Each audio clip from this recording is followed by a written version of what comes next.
around the corner, and some are supposed to be a positive time, and we hope through this meeting we can make positive results for an issue that everyone is concerned about. My name is Tom LaPonche. I'm joined by Ed Reyes. He's the chair of our city's planning committee of our city council, and I'm on the arts and parks, and we're going to open this up, but I want Mr. Reyes to state a few things. This is the joint committee of the arts and parks, health and aging, as well as planning and land use management. Mr. Reyes. Good morning, the Honorable Councilman Tom LaPonche, fresh from a bike ride. Yeah, beautiful. 25 bikers down the LA River. Yeah, very good. Great job from Griffin Park, right? That's right. Beautiful. Okay, that's why he's so alert and full of energy. See, that's what happens. But I want to call this meeting also the Planning and Land Use Management Committee. And do we know if Councilmembers Bizarre and Krikorian will be joining us? They're supposed to be here? Okay. So we'll wait for a quorum, and I guess we can take items 1 through 4 together. Right. What you want to do? That would be fine. If that's all right, Madam Clerk, does that work with you? Yes, and I can read the 4 items into the record. Great. Please do. And items 1 through 4 are related to murals. Item 1, and they have a Department of City Planning report, and 1 is in response to a motion relative to reporting with recommendations regarding the feasibility of establishing a process which would permit the installation of fine art murals on private property. Item number 2 is also the City Planning report relative to appropriate action when a property owner has been cited for a violation and is being requested to remove a mural from private property. And item 3 is relative to instructing Building and Safety and Planning Department to cease from issuing citations to comply for mural sign ordinances until the city has established a permitting process for fine art murals on private property.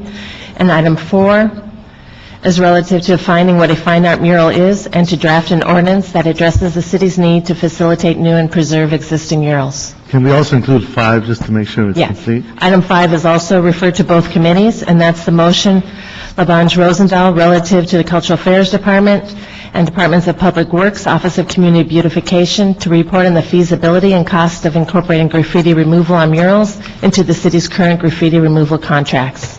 Thank you, Erica. We had anticipated this joint meeting several months ago, but due to scheduling council, it got bounced, and now we're together. So we're going to move forward. We're going to have public comment right now. It's going to be 2-minute public comment, because there's multiple items. Ryan Bell, Richard Brinkley, Nathan French, and Ms. Birkin. Come on up to the table.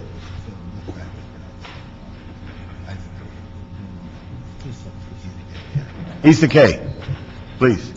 Thank you, council members. It's a pleasure to be here early on a Tuesday morning, and thank you for taking our comments this morning. As you know, we've, for the past 2 years, been working on an art mural on our private property at the Hollywood Seventh-day Adventist Church in the corner of your Council District 4, and met with you and your staff about a month ago to discuss feasibility for doing exactly what you have listed in Motion 1. So we're just really grateful for this opportunity to be at the committee today to speak in favor of this motion and whatever can be done to facilitate some private property, maybe some of the public easements for private property to have some art murals. It would be not only a great advantage to our congregation as we work to install the mural that we received the Community Beautification Grant for 2 years ago, but also for other private property owners across the city to be able to do similar things to beautify our city and to continue the heritage of Los Angeles as an arts mural city. So anyway, I'll cut my time short because that's all I really have to say, but thank you for doing this and really support it. Very good words. Thank you. Next, Richard. I'd just like to second what Pastor Bell said. For the record, for the microphone. Well, my name is Richard Binkley. I'm from the Hollywood Seventh-day Adventist Church. I'd just like to second what Pastor Bell said. Thank you very much for moving forward these motions that seem like they will make art murals a possibility again in Los Angeles. You know that we've been working on our own project for nearly 3 years now, and you've been with us every step of the way. Thank you again for that. And I won't take up any more of your time. Thank you. Thank you very much. Nathan? Yes, my name is Nathan French. I'm on staff at the Hollywood Adventist Church. Just like to reiterate what my friends here just mentioned. our gratitude for this motion being brought before the committee to have art to be installed on private property. And of course, we have an interest in that and wanting to put a mural on our own property to beautify our neighborhood. And so we are grateful that this is here today and for your support. Thank you. Good morning, I'm Mireya Peña with the Hollywood Seventh-day Adventist Church. I want to second the motion from our pastor and our members as well. As we're strategically placed somehow facing the 101 freeway, we really want to ensure that we do due diligence and be able to provide this mural for our community and everybody passing by. So thank you for your time. Thank you for coming down and voicing your comments. The next four speakers, Isaac K., Ernesto Cinzano, come on up, Jack McGrath, Lisa Sarkin. Issa K. Mexon. Really, I'm just stunned. I came here today thinking an ordinance had already been created so that we could move ahead on this issue. Somehow it's lost in the midst of time when we have these packed meetings on the issue of mural. And you're first discussing feasibility and even defining what is this thing? Defining what a fine art mural is. Where have you been all these years? That we're only at the very beginning. Well, hopefully this will be resolved quickly so we can move ahead on this. It's just shocking. Thank you so much for those remarks. I'm sure you enjoyed them. Okay. Thank you. Yes.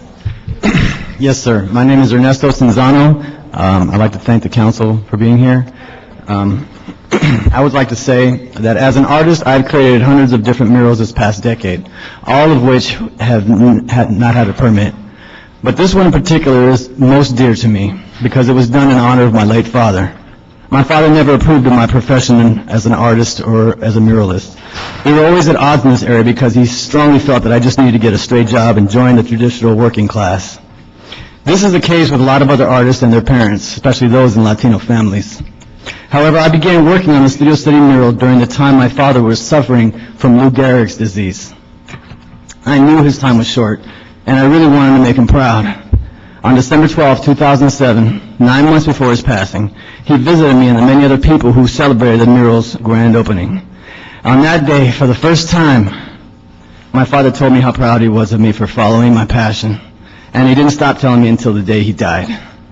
Not only does this mural represent a great city, but it inspires other artists like myself to go after their dreams and aspirations and hopefully make their families proud. Thank you. Thank you very much. The mural you speak of, where is it located? Excuse me? The mural that you speak of, where is it located? The Studio City car wash mural Okay. Okay, thank you. on Ventura Boulevard. Thanks. Thank you. Mr. McGrath? Thank you, Mr. Labange and council members, Mr. Reyes. Excuse me, Mr. McGrath, one moment, please. Could hold the time, Madam Clerk. We're joined by Councilman Jose Huizar, the 14th District. Good to see you, Mr. Huizar.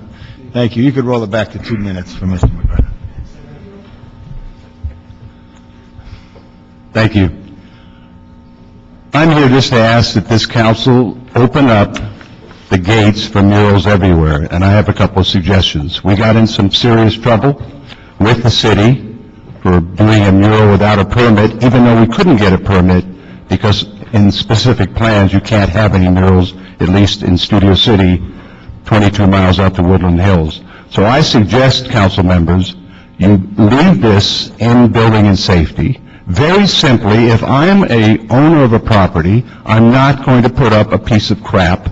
I'm not going to put up something that's ugly. I'm not going to put up something that's sexist, that has an impact on my reputation. And my various customers, what they're going to do if they don't like my mural, they're going to use their feet, and they're not going to come in, and I'm going to lose money. Secondly, as Mr. Cinzano said, these are all professionals. If I asked him to do something that was silly or stupid, he would say, Jack, I'm not going to do that. So I just ask you very simply, one thing I have to do, at least from my vantage point in the San Fernando Valley, part of Mr. Labange's district, from Universal out to Woodland Hills, eliminate the prohibition of murals in the specific plan. You can't get a permit. You have to do then a set aside. It costs you $7,000 to see if you can keep a mural or get a mural, and then if you're not successful, to send it to the council, that's another $5,000. So you got $12,000, nobody's going to do it. I have one last thing in my last 29 seconds, not 29 minutes. We have DWP substations all throughout this city.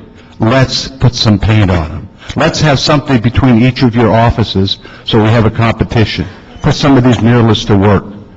The private sector can raise the money to pay them. Thank you. Mr. Graff, thank you. I just went by that DWP facility out on Ventura Boulevard, and I kind of like the way it's landscaped. So don't take offense if I'm not for that idea, but thank you very much. Okay. Ms. Sarkin, and you had 2 cards. If you want to combine your comments and you need any extra time, fine. And also, anybody who joined us late who want to make public comment, because we're going to have public comment first, and then we're going to hear from the departments. Yes. One of my cards should be for items 1 through 5, and the other one for public comment. I'm taking all of it right now, so whatever you could do. Oh, there's no other public comment? No, it's all these issues. Before We're the taking it motion? together. Yeah. Okay. Fine. Feel comfortable. For my public comment, I was going to say that the specific plan, specifically the Ventura-Cahuenga Boulevard Corridor specific plan, prohibits murals. Obviously, nobody wanted them at the time that it was enacted, but the Studio City Neighborhood Council, and you have information in front of you by motions, does not support any exceptions to the specific plan, and specifically, we have constantly asked for the specific plan to be enforced. At the time that this enforcement began, it was realized that there was no permit, no exception, and no variance for the car wash sign. So there's been a discrepancy in articles and in public hearings on whether the owners knew about it or didn't. Hearings, they said they didn't know. In the articles, it says they do. Everybody knows that not all newspaper articles tell the truth, but that's specifically what it says in 2 different articles. So we're hoping that, and representing the Studio City Neighborhood Council, I'm the chair of the Land Use Committee, we don't believe that people should be able to skirt the law once they already have something up. We're sorry if they didn't do it with the right rules in mind or a permit.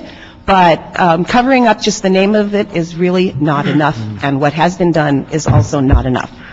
As for the having murals in the city of Los Angeles, I think they're fantastic. We all think they're fantastic. But if there are parts of the specific plans all over the city that don't allow it, those can't be changed unless you open them up, and we do not support opening them up, especially the Ventura-Cahuenga Boulevard specific plan. Thank you. Thank you very much. I only have 2 cards left. I know some people joined us. We're going to have the public comment now. If you don't want to fill a card out, we're going to call it Dennis Hathaway.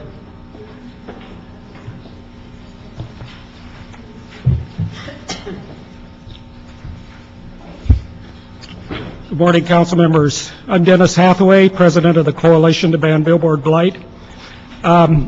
I know that we have sometimes been looked at by some members of the mural community as being an obstacle. Nothing could be further from the truth. We're extremely supportive of murals. We recognize the cultural and historical importance of murals in this city. And there's a really fundamental difference between a mural, which celebrates history, which celebrates culture, and an advertisement, which is asking you to buy something. But I hope that this committee will keep in mind that this situation was created primarily by the litigiousness of the sign industry. This goes back to Regency Outdoor Advertising, which sued the city and attacked the provision in the sign ordinance giving the Cultural Affairs Commission the power to approve murals. And I just recently read some court documents that from a transcript, and a former employee of Regency Outdoor Advertising talking about how they developed the strategy to go after attacking the sign ordinance through the mural provision, and they were successful in doing that. So I hope that, I know that the city attorney will be consulted in all this, and I just hope that you, in conjunction with the city attorney, will make sure that there are no cracks left in this. And again, I hope you are able to craft something that really does facilitate murals in the city, but I hope you will really be very careful not to leave any little cracks, because the sign industry will go after that crack to get more advertising signs in this city. Thank you. Thank you. Judy Baca, Anita Castellano, Susan Gray, Daniela Brazil.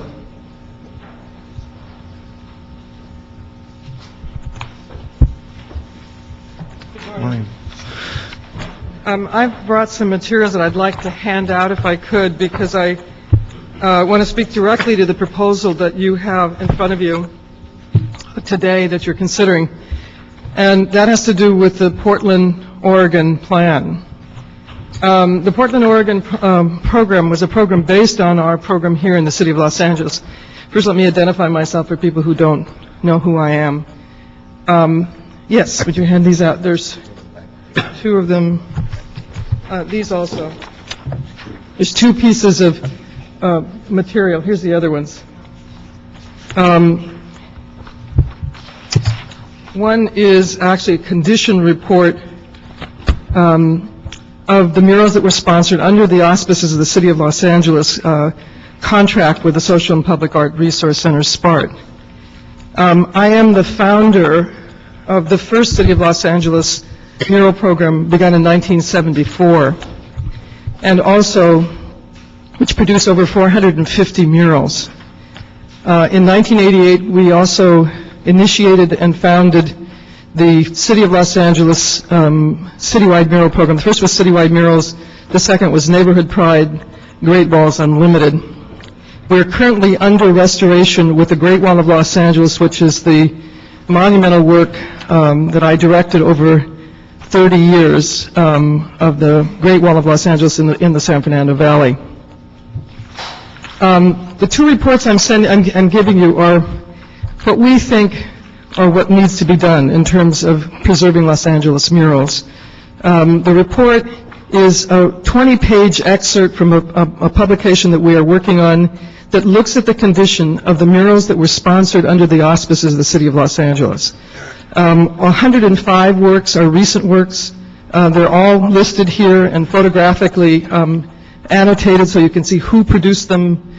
And each of these represents a 6 to 8 month process in community to produce the works and to get them up with community support. These have all been permitted.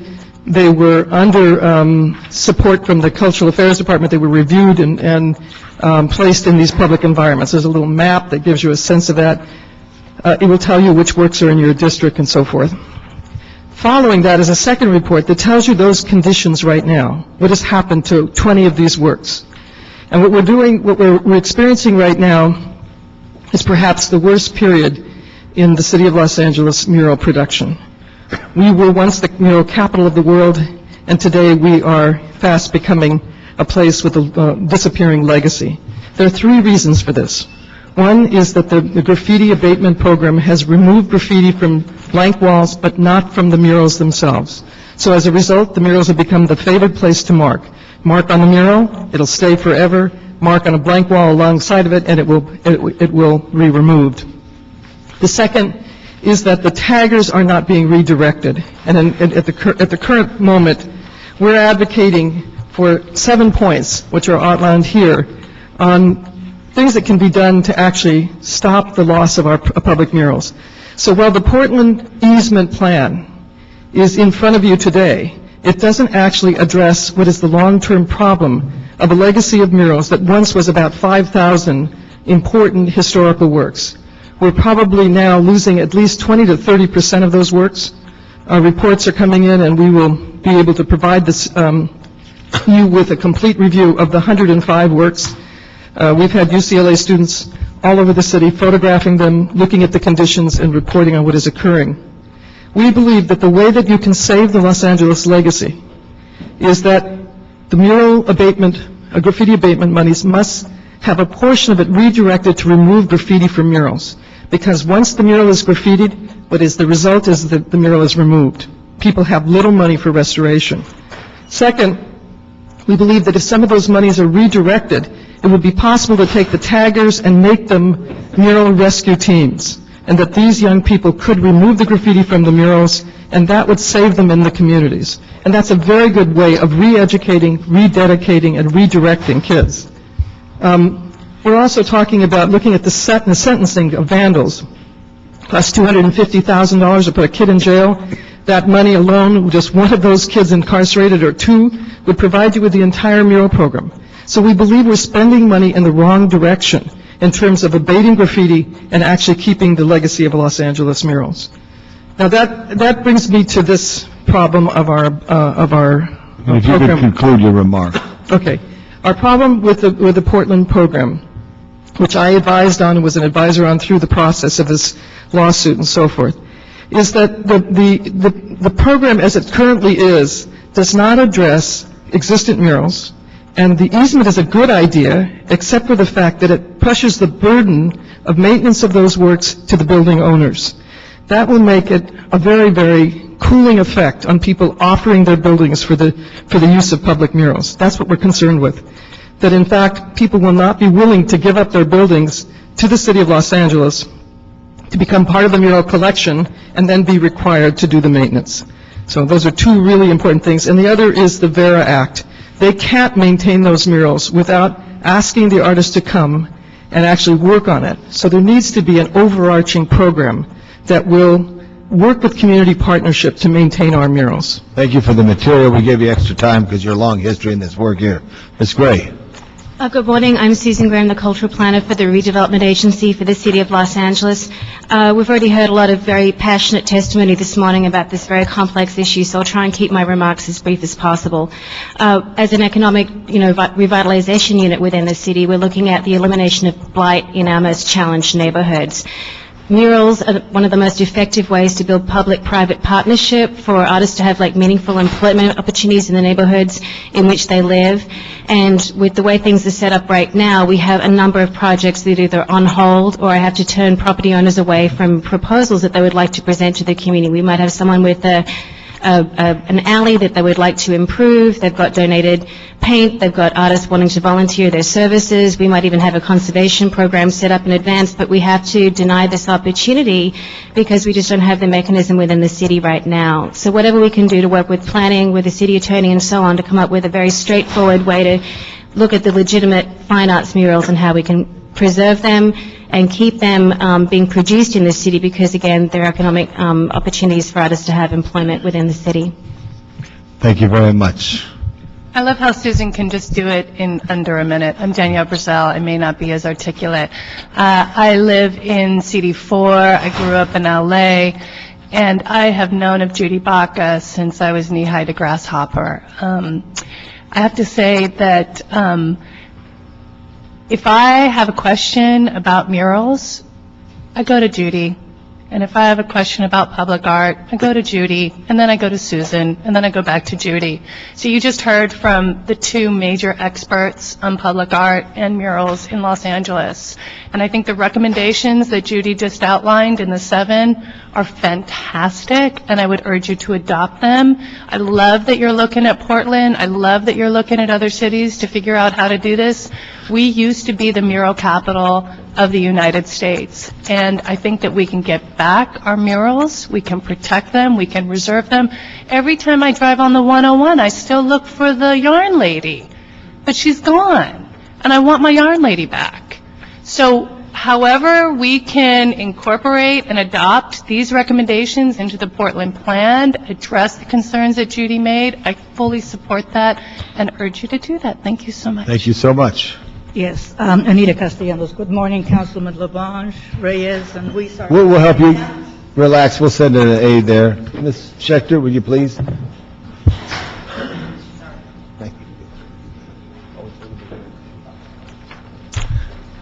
Gentlemen, I'm basically here because of that issue that was raised in the subject outlined for this morning's meeting, primarily the moratorium. I am a private property owner who has had these murals up for almost 20 years at Mariachi Plaza in Councilman Huizar's district.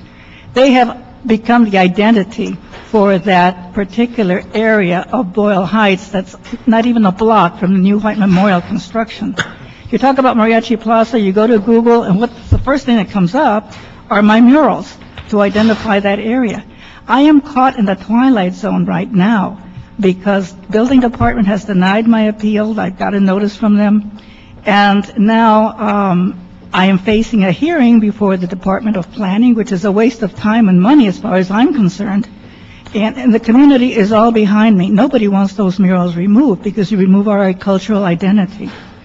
So I would ask you to very strongly consider a moratorium.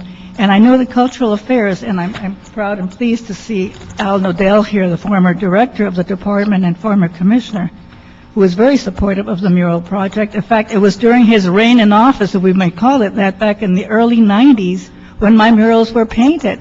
With his knowledge and in fact, he introduced me to the international muralist George Yepes, along with Richard Alatorre. And in that particular year, 93, I have the old program. One of the projects for the children's activities at the Mariachi Festival that year was mural painting, sponsored by the Department of Cultural Affairs. So as all of these prior speakers have said, we used to be the mural capital of the world, and we do have some beautiful murals that can be restored and some can be saved. If you could please strongly consider a moratorium of enforcing the existing rules against property owners in murals like mine, it would be very, very much appreciated, and you'd be saving a lot of taxpayer time and money. Thank you, Anita. Thank Thank you very much. Yolanda Hernandez, Nyla Oslanian, Al Nodell, and that ends our public comment unless anyone has another card.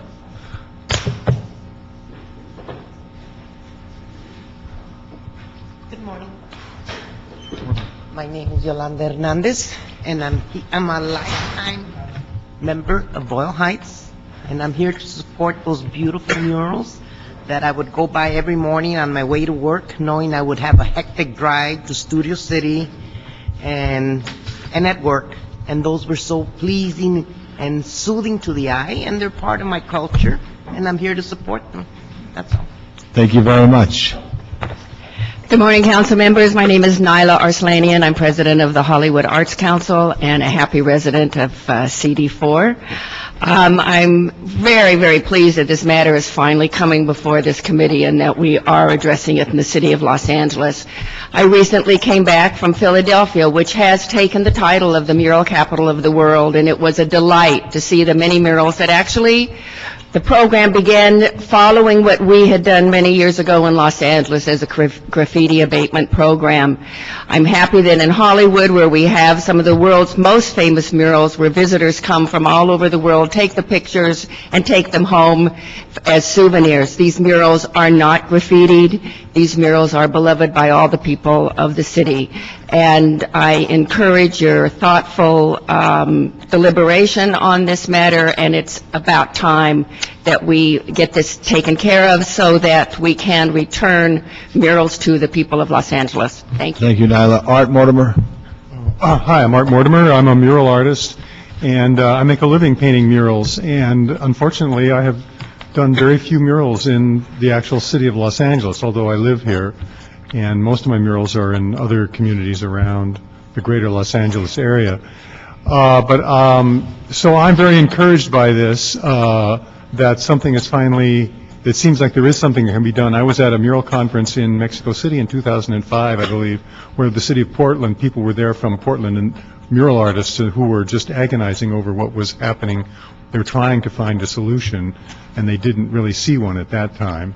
They were agonizing in Portland? Yeah, I'm sorry? They were agonizing in Portland? Over, and this apparently is their solution to that. So I'm very pleased. First time I heard anybody say anything bad about Portland in about a decade. No. The artists were upset because the billboard companies were strangling their art form in Portland.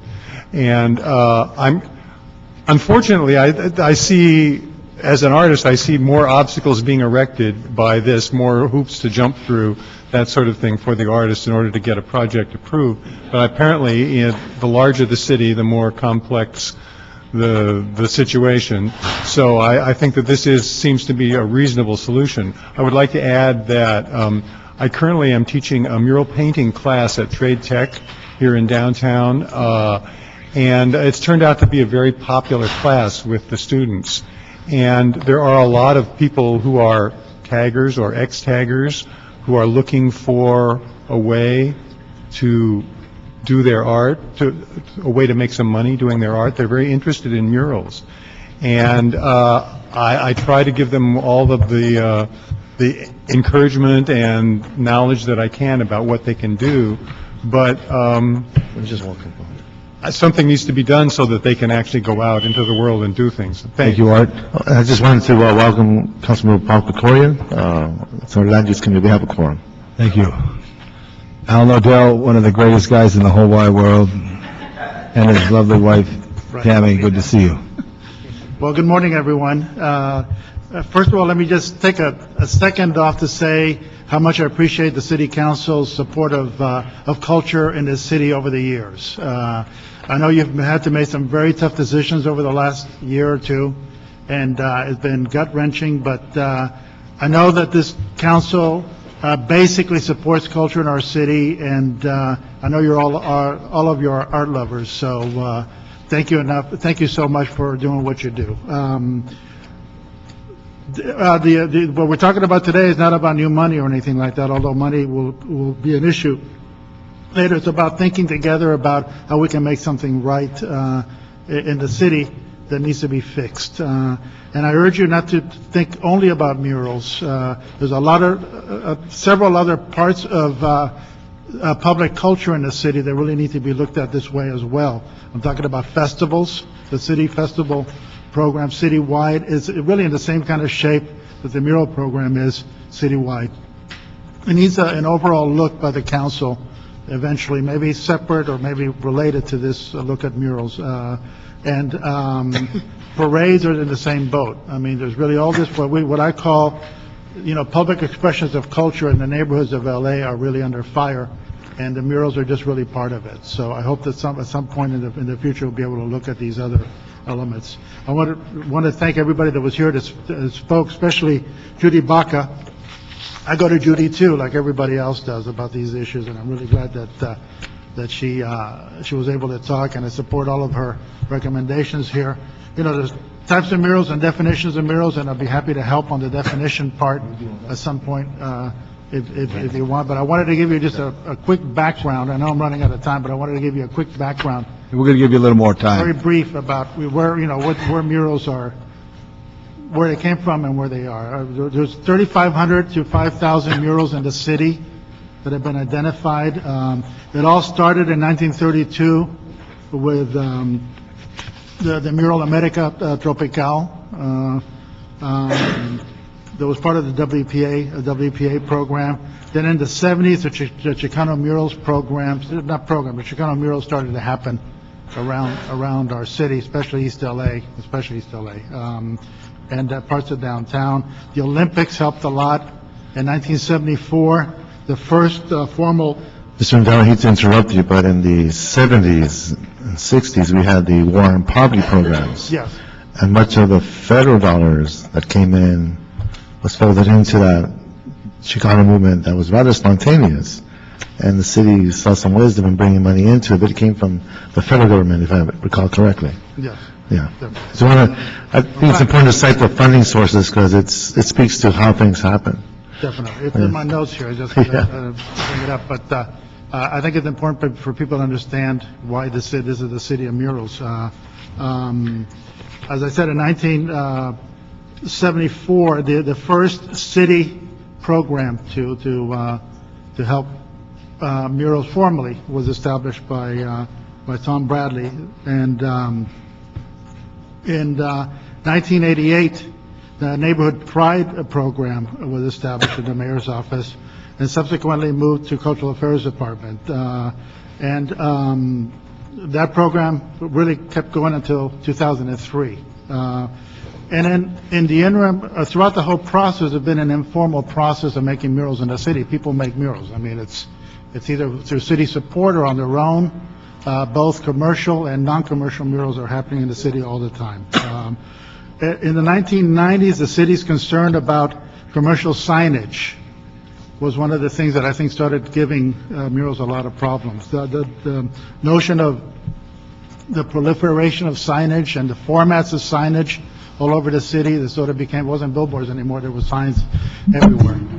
I think part of that challenge was when the store started hiring mural artists, and it was a beautiful art piece, but in the middle it said open, gave the time of the hours, and so it got blurred between Right. information pertaining to the store versus the art piece, and then it just got blurred, and It got very blurred. and that's where I find a lot of difficulty in my district. We had some beautiful art pieces in Olympic and Vermont, but they were signs that spoke to the operation of the store.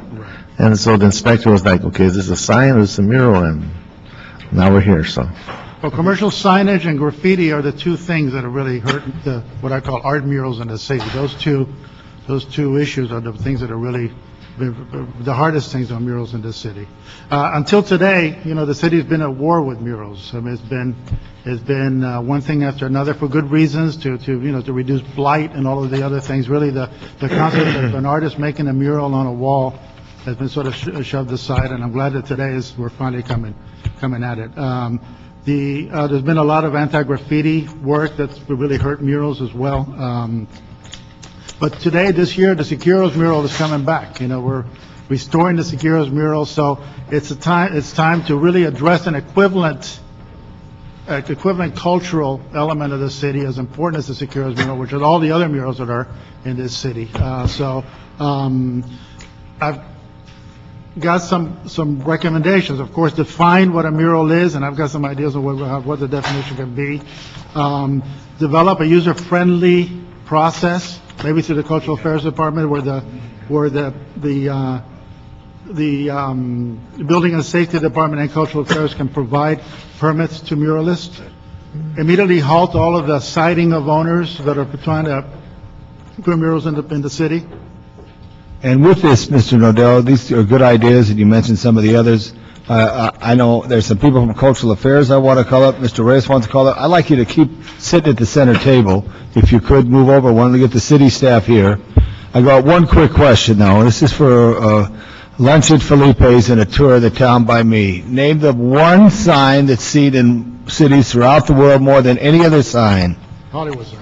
No, that's the only place here. One sign. Huh? No. All right, here's the guess. No. The one sign. If you go to anywhere in the world, you'll see this there. It's a 4-letter word. Now, that should give it to you. What? Not a stop sign. No. Nike. All right. No one won today. Coke. You go anywhere in the world, there's a neon sign that says Coke, or it's painted on a building. Whoever's creative at Coca-Cola was amazing, not only for their product, but their marketing. Because anywhere in the world, you'll see Coca-Cola on some building. Mr. Odell, move to your right just a little. Let me have a lot of caffeine, I know. They used to print the programs for our football teams. Mr. Romo, are you representing Cultural Affairs? Yes, I am. And Mr. Reyes, if you have your representative. Mr. Bell, would you like to come on up? Anyone else from the planning department? How about Mr. Zamperini from Building and Safety. Building and Safety, whose father, at 15 years old, was in the 1936 Olympics, where the sign for Coca-Cola still stands today in Berlin. Sit up here. Is this Frank Bush here? Mr. Bell? Come on up. Frank Bush here, do you know? Good chair right there. Good job. He's not here? Mrs. Zamperini, you'll be in this place? Building and Safety? Okay, so if I just, from an art standpoint, let me just turn it over to you on this here. But from an art standpoint, we got to figure this out. There was great joy in murals throughout, and the Olympics, both in 32 and the WPA and all the other Chicano art movement, all the way up the ladder. This was a great accelerant of a creative force in the city. But it's got stalled, it's got sidetracked. Yes, there are protections, and specific plans are very important. That being said, I'm going to turn it over to Mr. Reyes from the Planning and Land Use stand to see how we can make a match. And I do want to say one thing. I do not like graffiti, nor I know anybody who likes graffiti. But also to abate graffiti, I would like to see more vining. I'm green, like most of us, and like to see vines go up there like the grapevine and cover up areas that may provide oxygen through that effort. And I'm looking at you, Paul, back there. Paul, you do a great job for the city. But I'm big on vining, and I'm big on neon, and I'm big on murals. And I do miss who missed the lady on the freeway? Yeah. Good. Yeah, Danielle. I miss Steve McQueen on Union Avenue and anywhere else he could be in this world too, if he was still here. All right, and all yours, Ed. Thank you, Councilor Labange, thank you for that. That's right, that was in my district, huh? For Union? Yeah. Mr. Fong, also, you've been working with the staff on the legal parameters of this issue, correct? Yes, I have, and I'll continue to do so. Thank you, sir. Perhaps we can do is, just set the context, if Mr. Bell can speak to the Portland, Oregon model and the assertions there from the planning department as to what we think we could do. And then I understand the cultural affairs and Councilmember Labange can oversee that discussion in terms of a new idea regarding time, place, and manner model. But let's understand what is in front of us and then see how we can start putting together a policy strategy that can hopefully work. Alan Bell, Planning Department. I would actually like to talk about how we got to where we are today with our specific recommendations. Okay. The whole issue about promoting fine art murals is tied up in our city's sign code regulations. In 2002, the city adopted a ban on mural signs as well as a ban on billboards and new supergraphic signs. The reason why the City Council did this is because we didn't have an effective regulatory approach to promoting fine art murals because of the First Amendment, which says that we cannot regulate the content of signs except unless we are going to prohibit off-site signs, and then we can allow on-site signs. But that is the extent to which we can regulate signage. So we have a real dilemma if we're going to try to promote fine art murals through the sign code, because we have a very limited palette in terms of what we can do to promote them, because we cannot dictate the content of the signs. The most that we can do is regulate what's called time, place, and manner. And the courts have said that we can take this particular approach. What that would mean is that in the case of mural signs, we could, for example, say that these signs must be hand-painted. We could regulate, for example, the location of these signs. And we could also institute some kind of restrictions in terms of the timing. For example, we could say that they have to be up for a number of years before they could be taken down. But that is the extent to which it could be done. It would be by right if we went in this particular approach, and we would not know what we would end up getting in terms of the city, because the Cultural Affairs Department, the community, would have absolutely no say in terms of what that sign is and what it would look like. It would be part of the sign code, and if it met all of the quantitative measurable criteria, it would be up entirely and exclusively to the Department of Building and Safety to give that particular permit. So there's a real risk there. We wouldn't know what we would be getting in terms of the visual environment because we have absolutely no control if we used a time, place, and manner approach. I mean, it's a theory that if we regulate these factors that we will, in fact, get fine art murals, but it is an untested approach. Mr. Bell, and sorry for a second, the ruling that just came out last week. Yes. Your statement align with the ruling and how they are perceiving our ability to regulate? I think that opens up a whole new avenue of opportunities, and I will comment on that shortly. Let me talk a little bit about Portland, because Portland found itself in the same dilemma that Los Angeles did. As Mr. Hathaway pointed out, the sign company sued the city of Portland and got their public art program invalidated. And was based on the same kind of First Amendment challenge that the sign company said, if you're allowing the muralist to have put up this amount of signage, we also want the same kind of rights as well. So Portland, trying to save its public art program, they innovated a legal strategy that, so far I understand, is working.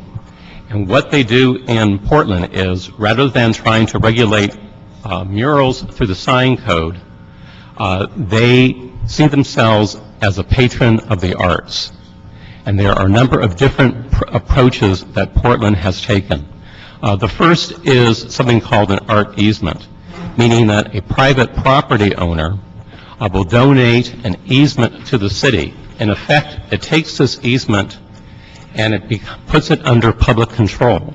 The property owner and the city will sign a contract for the maintenance of this easement and the placement of this art mural on private property. There's a contract, there is a community process that Portland takes to vet the particular art that is going to go on this art easement.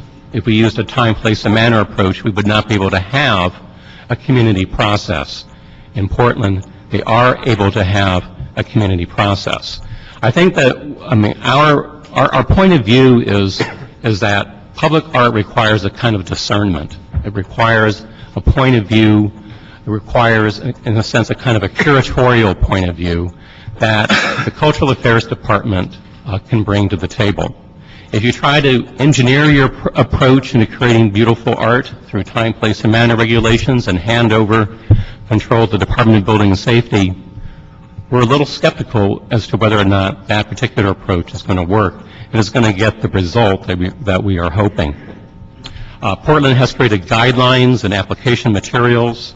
The review criteria include artistic quality, originality, context, diversity, feasibility, scale of the work, community support. There's a program administration with a public art advisory committee and a regional arts and cultural council. Since we first investigated the Portland model, we have consulted further with the city attorney's office, and to make sure that if Los Angeles is to adapt this program, that in order to make sure that we are going to have an airtight program that's not going to get the kind of legal attacks that we have seen with respect to our sign code, that there should be some public financing of the murals. And the number that we are looking at this point is a 51% contribution that the city would make towards the cost of installing the public art mural. Certainly, we know that the financing and public money is in very short supply. So that would be a hindrance to getting this type of program up and running within the city of Los Angeles. But my understanding is that the council is entertaining putting a billboard tax on the ballot later on this year. There is absolutely no reason why a percentage of the proceeds from this billboard tax could not be dedicated to finance public art murals. And so we would recommend that this particular financing approach be considered by the city council. So that's basically where we stand right now. I mean, those are the two different approaches.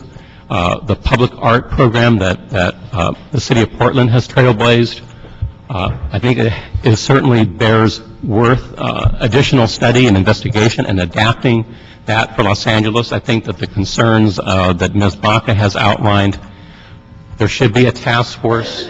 We should investigate adapting Portland's program. It's not something that we would copycat, but it's something that we should adapt to the city of Los Angeles. Certainly, the time, place, and manner model, if we were to do that right off the bat on a citywide basis, we would have concerns about its impact on the visual environment. We would have to allow probably maybe doubling or tripling the amount of signage that is allowed on a citywide basis.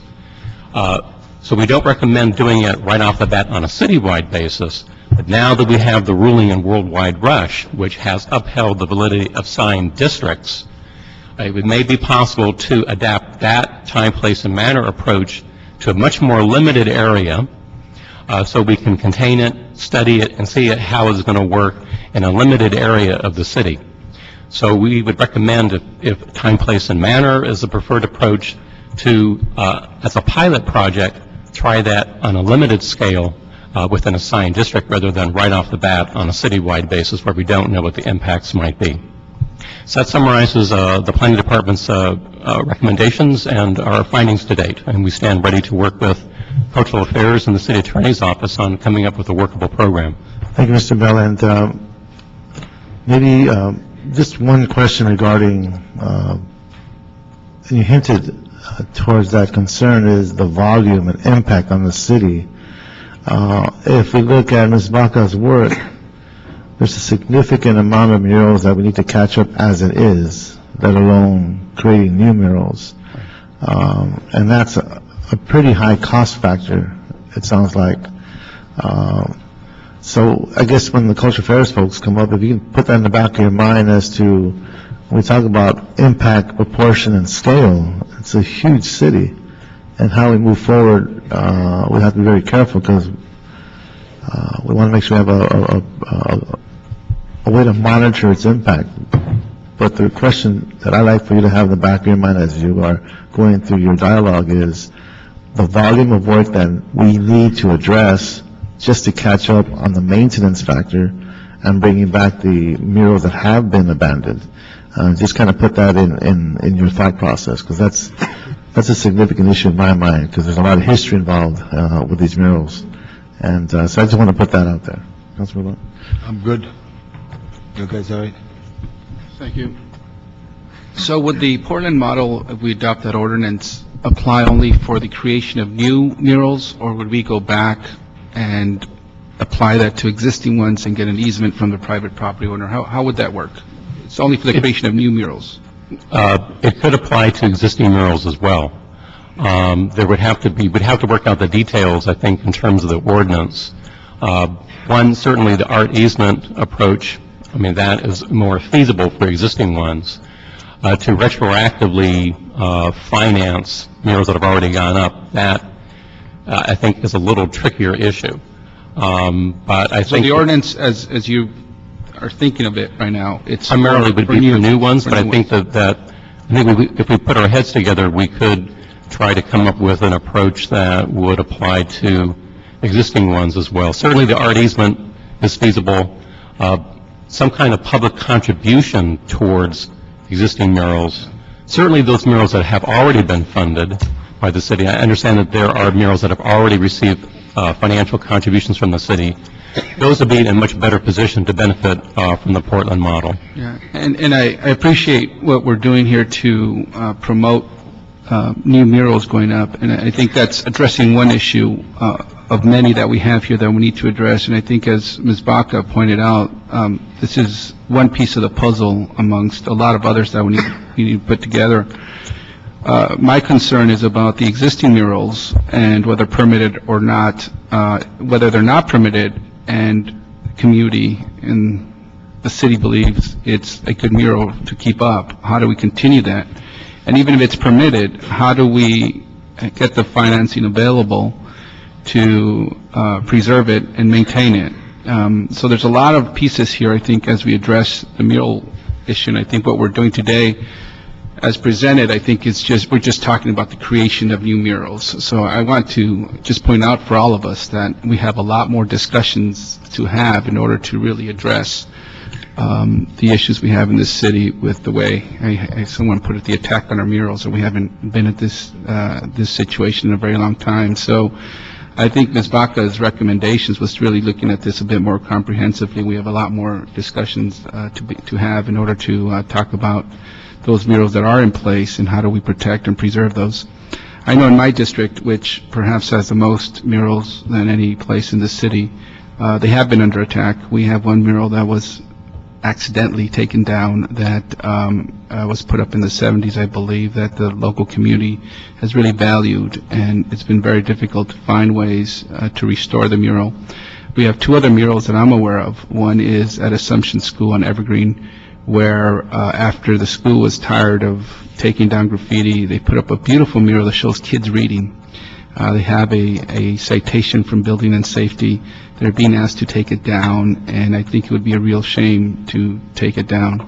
The murals on Boyle and First Street, you can't think of Boyle Heights without driving through there and looking at the mariachis and the dancers and what that represents for Boyle Heights. The owner of those buildings is here today saying that she has a citation to comply. The appeal did not work. She's going to have to go to a hearing with the city attorney's office. How do we deal with those situations? Can we have a moratorium on citing these unpermitted murals until we find a solution. And quite frankly, we're not discussing that solution today. We're discussing new murals. We're not discussing existing beautiful murals that the community supports. So my question to, I guess, Building and Safety in the City Attorney's Office is, there's a number of questions there, but let me start off with, can we have a moratorium on issuing citations for unpermitted murals until we resolve the issue? This is Ken Fong, Deputy City Attorney. I'll try to address some of your questions, Councilman Huizar. I just want to remind the commissions that a lot of the historic murals in the city were painted years ago, and most of our actually all of our sign bans date from 2002. So in years past, my understanding is that it wasn't a problem to encourage and to put up fine arts murals, because essentially the city was allowing billboards and a host of other signs to go up. So in that type of environment, it's sort of, there's freedom to put up the commercial advertising, and there's also freedom to put up the fine arts murals. Now, in 2002, the city established a number of sign bans, and shortly after that, I handled a litigation dealing with a provision that we had in our sign code at the time, and it allowed the Cultural Affairs Commission to approve mural signs. And that went to district court, and Judge Cooper, she found that there were provisions in the mural sign ordinance that gave too much discretion to the Cultural Affairs Commission. And that awakened our eyes to the problem that we have if we allow mural signs. Because, as you know, once the sign bans went into place, there really wasn't as much of an outlet for sign companies. Previously, they had been allowed to basically put up billboards wherever they wished, so long as they complied with spacing requirements and so forth. But once the bans went into place, they needed to find an outlet. So what they started to do is they started to put up super graphics, and they would put those up illegally. And the other thing that they would try to do is anywhere in the sign code where you still had signs that were permitted, they would try to shoehorn their commercial advertising into something that didn't quite fit, but they were going to try to make it fit.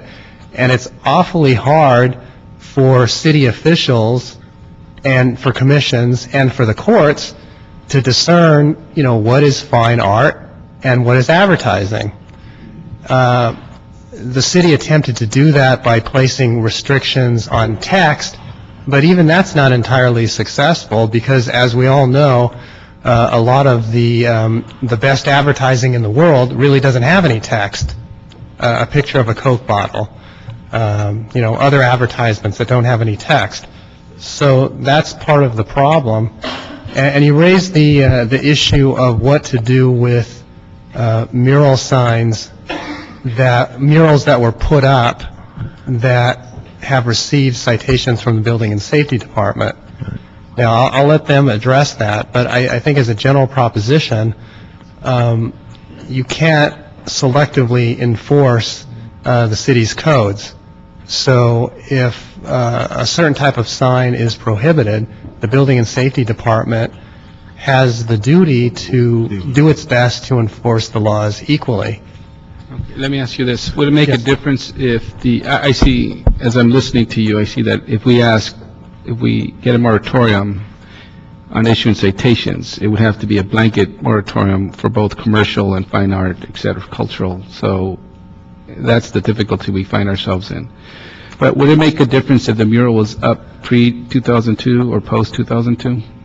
Well, yes, and in that case, the other problem with this is it's very hard to address every sign by passing legislation, because they're fact-specific. So certain murals that were installed and they may have a legal non-conforming right to stay up if there's sufficient proof. But that's something that Building and Safety will have to look at on a case-by-case basis. So pre-2002 murals, there's a possibility that there could be some justification for not. Well, there may be, and obviously there are a lot of historic murals in the city that that Building and Safety is not issuing citations to. I want to ask a question here, just to make it clear.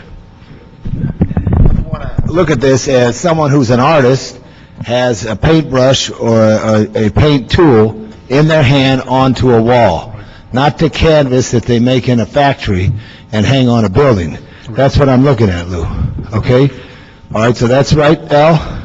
Well, I think the definition should be, it's a single unit.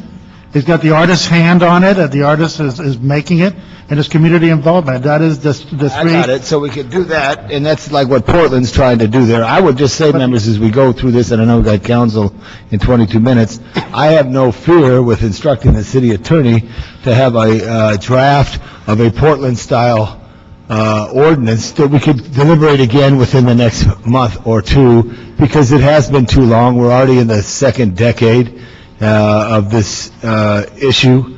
That's just my thought from the art side. That's one big thought, and I just want to point one thing out, but we are in imminent threat of having more murals taken down, whether they're pre-2002, even before the ban went up. I mean, some of these murals, people are getting citations for being. Well, I think on assumption it's the school. Mm-hmm. I think schools should be looked at differently. Do you cite Little League when they put those banners in the outfield to go to True Value Hardware? Do you cite Little League? You cite Little Cali schools in East Los Angeles. What else do you do, Luke? Good morning, Councilman. I'm Luke Samperini, Department of Building and Safety, and I'm the object of a lot of people's ire in this room because my inspectors are the ones out there enforcing the codes that the council has passed in the past. So I'm not aware of us citing any Little League banners. We don't go out looking for murals or banners or signs to cite. We're a reactive operation. The public will call in and say they have a problem with a particular sign, and we go out and take a look at it. If it's permitted, there's no problem. If it's not, we're obligated to then cite that sign owner or mural owner, as the case may be. Could we hear from Cultural Affairs, because maybe that'll help us address some of the loose ends, and there's an approach here we can take? Good morning. Thank you, Saul Romo, for the Department of Cultural Affairs. You heard a very lucid and well-explained report from the Department of Planning, from Alan Bell, on the easement process. And in your questions, you've highlighted some of the issues in that. There is still a funding issue that has to be identified. We have a potential funding source, but that is an issue that still has to remain. We've got two fundamental problems here. One is you don't have a capability right now for artists and muralists to go out and put murals up on private property. And so that's one fundamental question we're trying to resolve here, and through this report with the proposal for an easement process, it gives you an option. What I would also like to add is that while the planning department isn't as comfortable with an option for time, place, and manner, we would like to come back with you in a report in perhaps 30 days that further explores the time, place, and manner to give you a subsequent option. We certainly don't want to put a stop to the easement proposal because there's been so much work that's been put into this process. There's been a lot of work done by my colleagues at the Planning Department, Building and Safety, in conjunction with the City Attorney's Office, that we don't want to derail that process, and we think that's a very viable option. However, in recent discussions with the Office of the City Attorney, we still think that the options for time, place, and manner, that there's still an option that could be presented to you. We simply would like to come back with that option, so at least as we move forward with an easement proposal, that we could come back with you with another option for you at the policy level. Just hold on for a second, Councilman Kokori, you have a question? Yeah, thank you, Mr. Reyes. On that point, is there any reason that an easement process that an easement process and time, place, and manner restrictions are mutually exclusive? For example, could you have as a condition of the easement granting process that the mural be hand-painted, that it be excluded in any area where a specific plan specifically excludes mural signs, or excuse me, or in some other way. I mean, as long as we have, it seems to me from this Oregon decision and some of the other authority that we have that gives greater constitutional latitude to the municipality in an easement art patron situation, we should take advantage of that to the extent that we can and use that latitude to impose appropriate time, place, and manner restrictions as well. And I don't see that these are two options. I see that they could very easily be blended into one. So that's point number one. And then point number two on the funding issue, and I'll come back to this in a moment, but is there some reason that a public funding component is relevant to the constitutional analysis of this? In other words, without let's say, for example, that there were an easement process like Portland has, but zero funding from the, let's just assume for the sake of discussion, zero funding for this. Does that limit our constitutional protection in some way?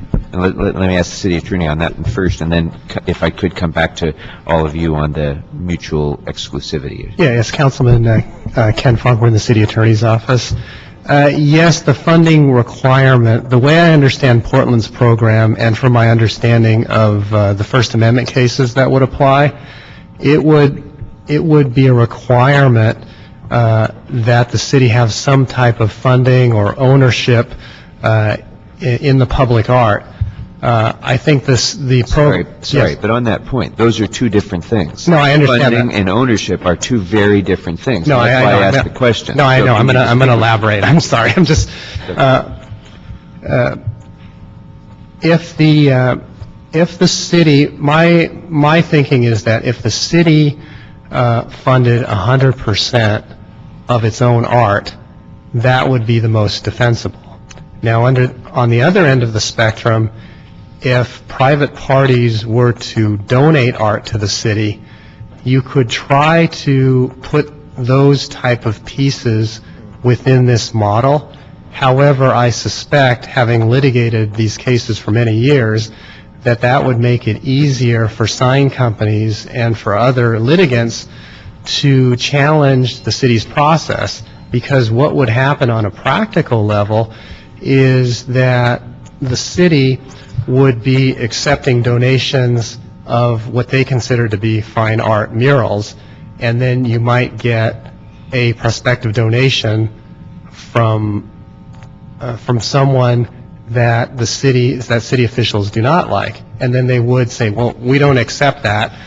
We only accepted the ones that we thought were fine arts murals. Now, if that continued over a period of time, I could see that it might be possible for a sign company or somebody else to say, what you're really doing is you're being selective, and you're selecting signage based on content. Mr. Fong, I hate to interrupt your thought process there, but wouldn't that allow for the staff to consider definitions and how we accept donations?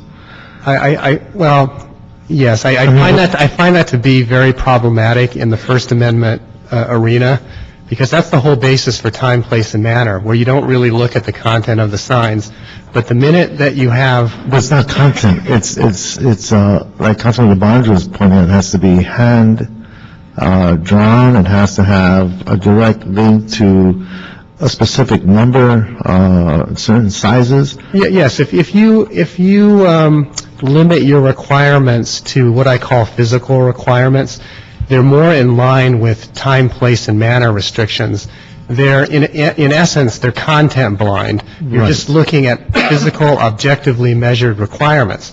However, no matter what type of requirements we put, it's always possible that somebody's going to submit something where you don't like the content, but they do meet those requirements. But I also think that it's important for us to move forward, so we're always going to have a fear that someone's going to jump out of the bushes. No, I very much think we should be moving forward with these proposals, but I think it's also important that we kind of vet out some of the very important issues that we're going to have to include into the proposal. And I, for one member, would like to see a proposal that combines time, place, and manner restrictions with the Portland model, because I think that's perfectly appropriate from everything that I've heard, both constitutionally and in really distinguishing what we want to encourage in the city is much greater ability of artists to be able to enhance Los Angeles's well-earned reputation as the mural capital of planet Earth, which we're in grave danger of losing right now. And on the funding part of it, the ongoing maintenance of these murals, I think, needs to be considered in that as well. Maybe we're not funding it up front, but if we're assuming the obligation for maintenance, that's going to be a significant expense as well. And every day I drive past the mural on the 5 freeway in Elysian Park, this incredible, beautiful work of art that was painted to celebrate the Olympics and the achievement of youth and their ability to overcome this incredible Olympic mural. And you can barely see any of it anymore other than the heads, and barely the heads now, because it's been so defiled by these, graffiti vandals who've destroyed this thing. They don't paint the rest of the wall. They just paint on this incredible, inspiring mural about the victory of youth. And it's despicable, and it's horrible that mural, of all things, has become this graffiti magnet. And I think that it's really incumbent upon us, if we undertake this, to realize that, yes, we're going to be patrons of the arts. That also means that we're going to bear a tremendous obligation to maintain those works of arts as well. And that is a Caltrans mural, which has a different... No, I know. I'm speaking philosophically. I got it, too. It is despicable. The tall guy there. But I want to make sure the cultural affairs, did you finish? No, Felicia probably could add something, too. The other issues that I really want to highlight, and although Councilmember Weezer really noted this in his pointed questions, is that we also have an immediate problem in that there are fine art murals that are on private property that are currently being cited, and as you heard testimony from the artists and from property owners, that they have an immediate concern that they're being cited, and decisions have to be made either to protect them or to hold these proceedings in abeyance, because while we go through this process of whether it's a proposal considering an easement or time, place, and manners that is not currently mitigating the immediate impact for some of the people who come here. In your discussion, since this has been brewing for a while now, and we're finally bringing a focus to the issue, in your discussions, I want to open this up to the folks at the table. Can we put a moratorium together now while we ask for a report back, so that we can create some relief? Is that something that we could put in place, because we are in the process of putting together a draft ordinance, and it's very limited in terms of time, as a moratorium? Is that something that we can do on the short term? Well, it's certainly something we would like to see, but I have to defer to the enforcement agency and to our legal counsel as to what our options are. We could create policy to allow for that. I just want to make sure that we understand its legal implications, and that's something I would assume the majority of the body here would want to see. Well, the question for the city attorney is, we understand that this may complicate some of the other work that the city is doing to go after super graphics, et cetera. However, what we're asking is, given our intent here and what you've heard, is there a way to create a moratorium or to cease issuing citations to some of these fine arts murals, not the commercial? Yeah, city attorney here again. I think that would be problematic, because normally when you do a moratorium, typically like for land use issues, you're telling the community you can't put up a certain type of building, or you can't engage in a certain type of use which is not already there. So that's the typical moratorium. We're putting a moratorium on new development. But here what you would be attempting to do would be to order the Department of Building and Safety to cease their enforcement efforts for a period of time. And I'm not sure that the council has that ability. That's their function. But we have the ability to create policy to direct them. What if we directed city attorney's office to refer the building and safety matters to the Cultural Affairs Commission for their opinion, just for their opinion, just to say that gives everybody time. Then you would have all those photos of all these murals at Assumption and other places to get an opinion. Did you think it's offensive? I think that gives clarification, where you get it from a department that's job is the arts. Now, I don't know if that works, but that buys you time, which I think allows time to resolve some of these disputes. Well, I don't think that's the way the enforcement mechanism is set up. Building and safety, they enforce the sign code, and they simply look at the codes that are already in the books. But why don't we do this? Why don't, in our direction, once we finish the discussion, one of the directives could be that report back to this joint committee how we can proceed to achieve the goal that we're seeking today. If there's something that they can come up with that allows us that discretion. Well, maybe you should hear from building and safety. I would need to look at the issue in more detail. I'm not asking you to shoot from the hip right now and say this is the way it's going to get done. What I'm saying is, why don't you as a group come back with a recommendation that allows us to achieve our goal, and that way you internally can have that legal discussion, the implementation discussion, the administrative discussion on how we can achieve what we're trying to attain. Can we do that? Yeah. Yeah, and Mr. Reyes, I want to ask a question. Ms. Graves from the CRA that's here, when we get a piece of art, like the public art that's around on CRA project, is that public art for eternity? If you could do that. And for cultural affairs, Felicia, the statues in MacArthur Park, the statues in any park, they're accepted by your commission first, then go to Record Parks. Are they accepted for eternity? Yes. Yes, they are. Okay, Ms. Gray? You can speak to the microphone. In order for us to work with a private developer to install a piece on private property, we are required to do a revocable permit, and that permit requires that the donating party be responsible for maintenance, and there's also a set time period set up so that we know that the covenant can be administered by us and monitored.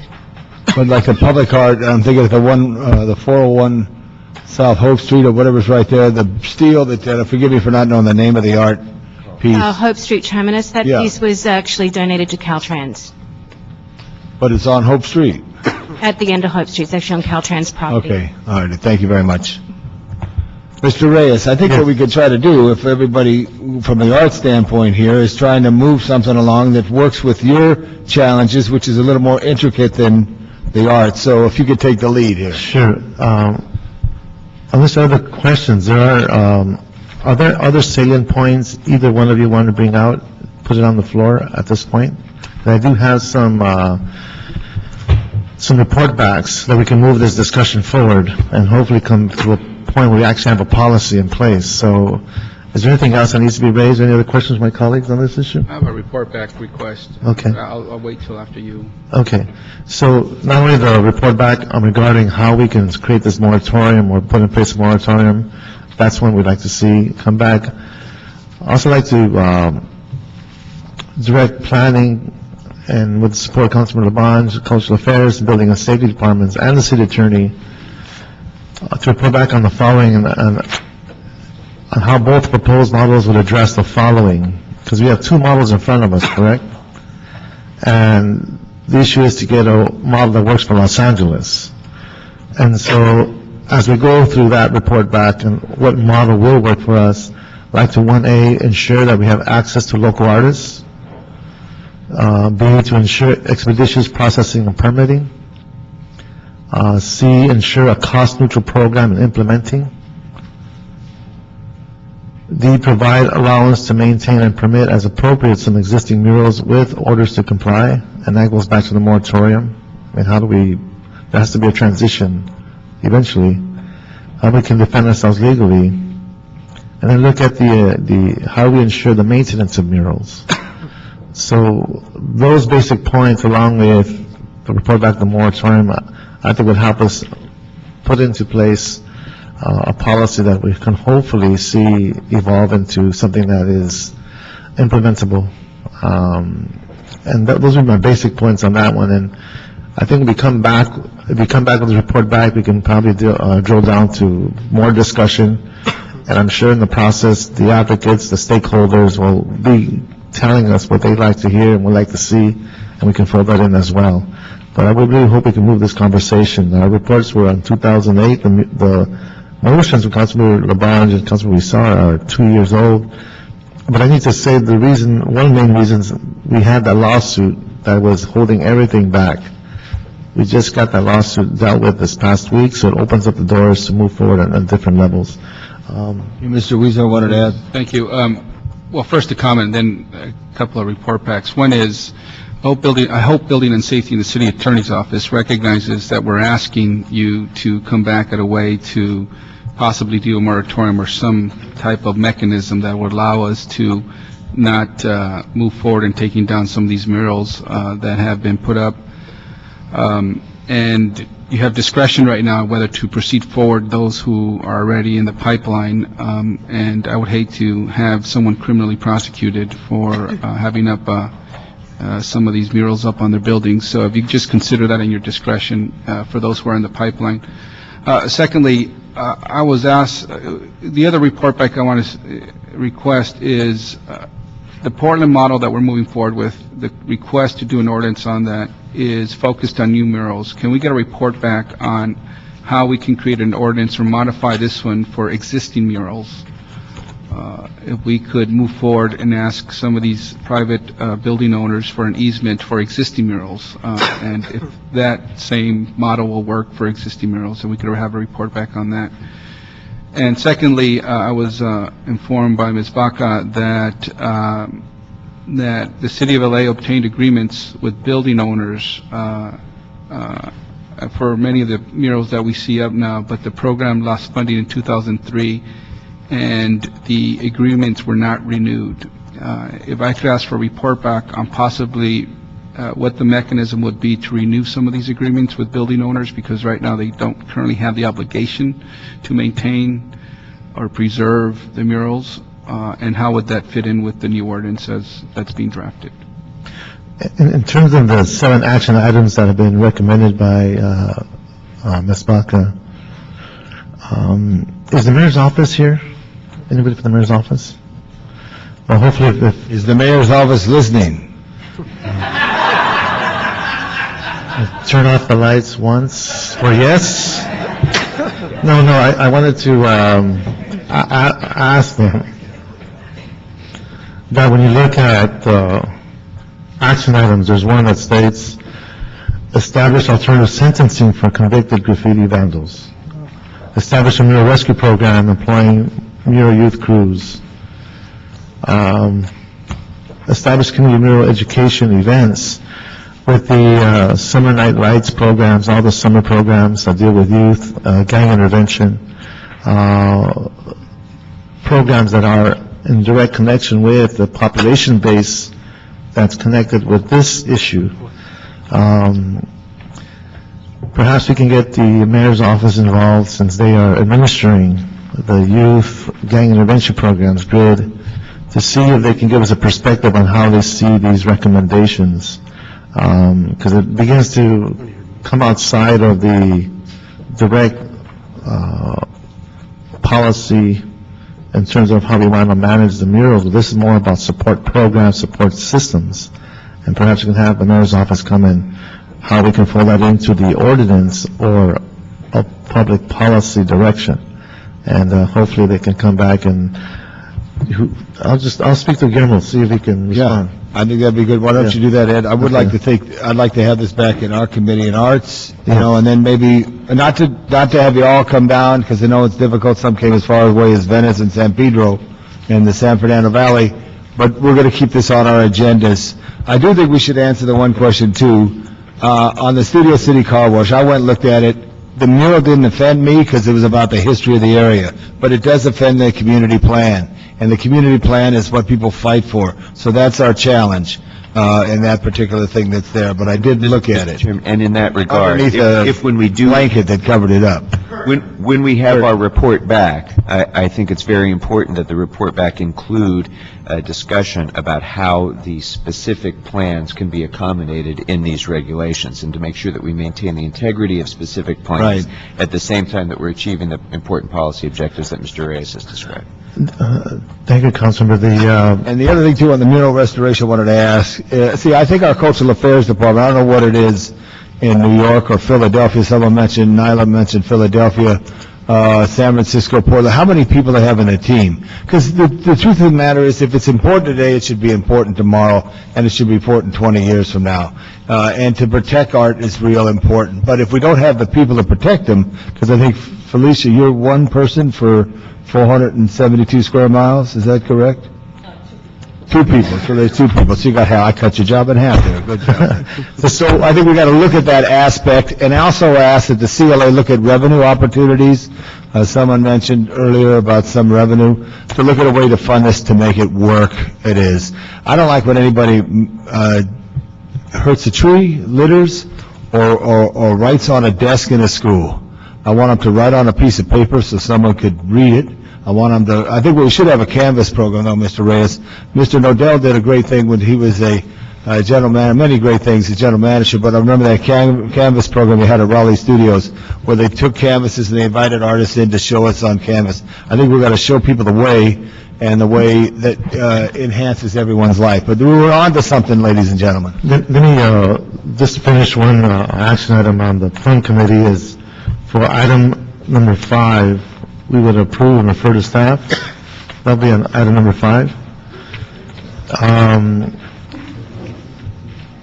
And for clarification, you mean item number 5 on the agenda? Yes. Thank you. Item number 5 on the agenda. So I do want to give a shout out to Marianne Hayashi. It's good to see Marianne. Marianne works with one of the crews that helps us with the graffiti, and caught in the middle of the eye of the storm here in terms of how we preserve our murals. And she works with young people throughout Northeast, and does a great job in Central as well, and appreciate your hard work, Marianne. And is Mr. Robles here, Anthony Robles? Yeah, on the public comment, we have council at 10. You're welcome to come and speak in general city comment downstairs if you want, but if you could forgive us, we got to get to council, or we get in trouble. So with this here, we got a directive, right? Madam Clerk, report what we're doing. For clarification from the chairs. Hold on, folks. You'd like the matters held in committee until the report backs come in, is that correct? Yes. Thank Then we have one action on And number 5. ask the CLA and the city attorney to study the Portland issue. Okay. Okay. Thank you, everybody, for coming down. Okay, good job, man.